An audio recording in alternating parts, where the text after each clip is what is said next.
Bon, je vais vous montrer comment on peut démonter un poussoir et surtout comment on peut le nettoyer et lui redonner une nouvelle vie, comme dans le cas de Francky, où éventuellement un peu de limaille aurait été bouché l'intérieur du poussoir. Quand il est neuf, évidemment, ne faites pas ça sur, euh, sur des vieux poussoirs, parce qu'il y a un système de ressort à l'intérieur, il y a une petite bille, il faut regarder l'état. Donc d'abord, je vous conseille de faire ça sur une feuille blanche. Ça se prête pas du tout à faire ça dans un garage ou sur un établi.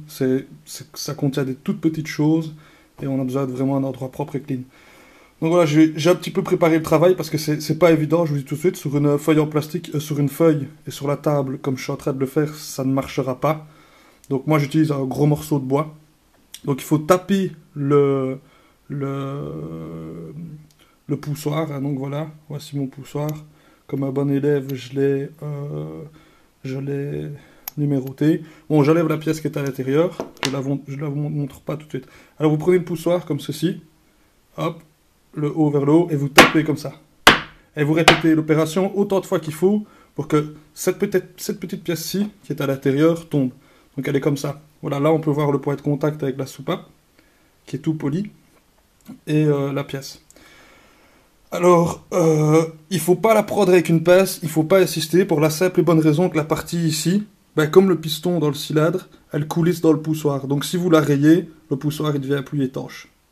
Donc pas de pince, pas de tournevis, rien. Il faut taper, taper, taper, taper. Parfois ça vient du premier coup, parfois on ne sait pas pendant un quart d'heure.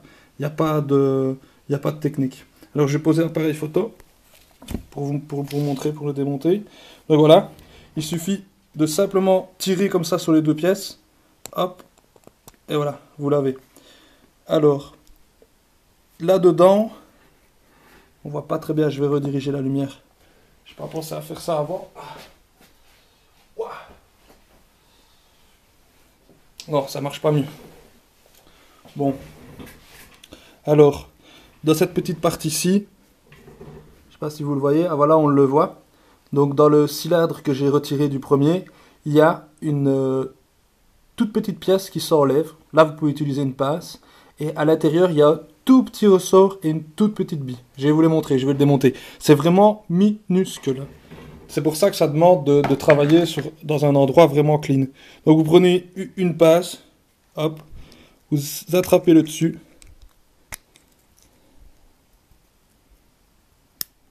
Voilà, hop. Comme vous pouvez voir, il s'agit d'un espèce de petit circlips. Donc allez-y délicatement. Maintenant, je vais vous montrer la toute petite bille et le tout petit ressort qu'il y a à l'intérieur. C'est vraiment très petit, hein. C'est pour ça que ça demande... Oh! Il y a encore de l'huile, je n'ai pas tout nettoyé. Donc voilà la toute petite bille. Non, pardon, le ressort n'est pas là. Le ressort... Donc voilà. Vous voyez ce qui compose la première partie du poussoir. Donc les trois petites pièces. Une toute petite bille. Et alors le petit clips.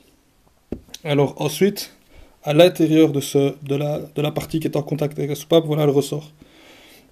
Alors l'intérêt de faire ça, c'est de pouvoir voilà, nettoyer l'intérieur du poussoir. Parce que normalement on ne voit qu'ici son point d'entrée. Donc lui il rentre par là, pour aller là dans la chambre. Ensuite, la bille ici, c'est maintenu par un ressort.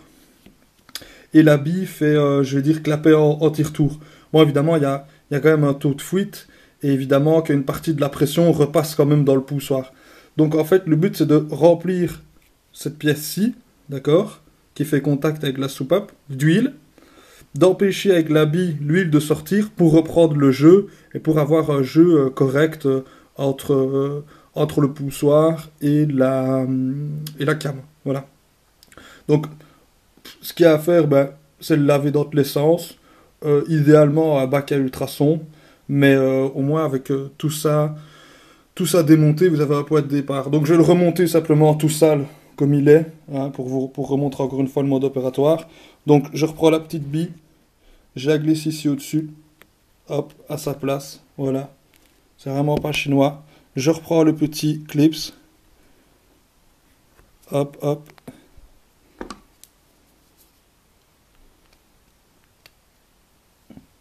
Comme c'est vraiment un circlips, vous jouez comme avec un circlips de piston, etc. Délicatement, voilà, c'est remis en place. Ça demande pas énormément de doigté, juste d'être délicat si vous pliez tout. Alors, ça c'est la partie chiante. Remettre tout en place. Évidemment, il faut garder l'ordre, hein. Il faut que la bille fasse clapper en tire-tour pour empêcher l'huile de fuir et pas d'entrer, hein. Donc le pouce, cette partie-là, la bille est du côté intérieur de ce qui fait contact avec le poussoir. Voilà. Tac, je la remets dedans. Hop. C'est vraiment pas évident parce qu'il n'y a pas beaucoup de jeu. Alors comme vous voyez maintenant il est sorti au max. Parce qu'évidemment il n'y a plus d'huile, ça ne fait plus étanchéité. Alors tout remonter dans le poussoir c'est assez délicat. Parce que si je le prends et que je le retourne, hein, évidemment ici il ne le fait pas, la pièce a tendance à tomber dans le poussoir. Donc faites un peu le mouvement avec pour essayer de revoir l'huile. Hein. Faites un peu le mouvement, voilà, comme voilà le poussoir qui est en marge de fonctionnement, je veux dire, hein. Donc voilà, la bille est là. Ça, c'est la partie qui fait contact avec la soupape. Comme vous pouvez voir, il y a un grand mouvement entre les deux. Et alors, l'huile peut entrer, mais pas sortir. Et bon, il y a toujours un taux de fuite, je veux dire, comme entre un piston et un cylindre, hein. Donc c'est pour ça que c'est continu et que ça a un peu du mal. Alors pour le remettre, voilà, c'est le moment délicat. Ah ben vous voyez, voilà, tout est tombé. Oui, c'est pas évident.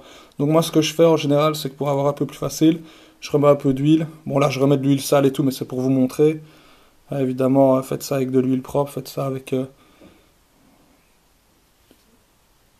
façon plus intelligente. Si vous avez un bac à ultrasons à disposition, balancez tout dans le bac à ultrasons. Donc moi je fais le contraire pour le remettre. Je le mets à l'envers, comme ceci. Voilà.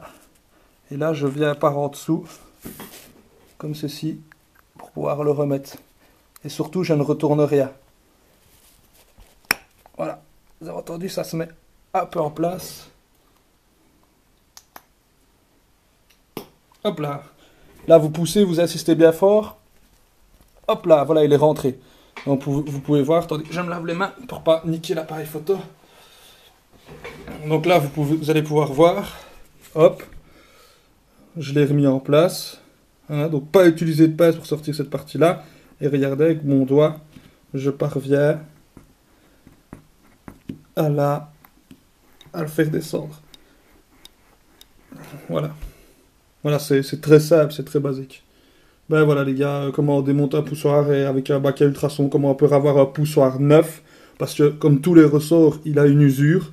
La bille, idem. Donc pensez pas que c'est pas un remède miracle pour restaurer son vieux poussoir, hein. Pas du tout, hein. C'est absolument pas le but de cette vidéo. Cette vidéo, c'est quand vous savez que vous avez des poussoirs qui ont, je sais pas moi, 500 ou 1000 km, qui vous savez qu'ils sont en bon état, mais que vous ne parvenez pas à réamorcer, démontez-les, nettoyez-les, et avec un peu de chance, votre problème sera résolu. Voilà. Bon, bah, comme j'aime bien que les choses restent propriété intellectuelle des propriétaires, donc voilà. Comme ça. Oh, j'ai oublié le principal.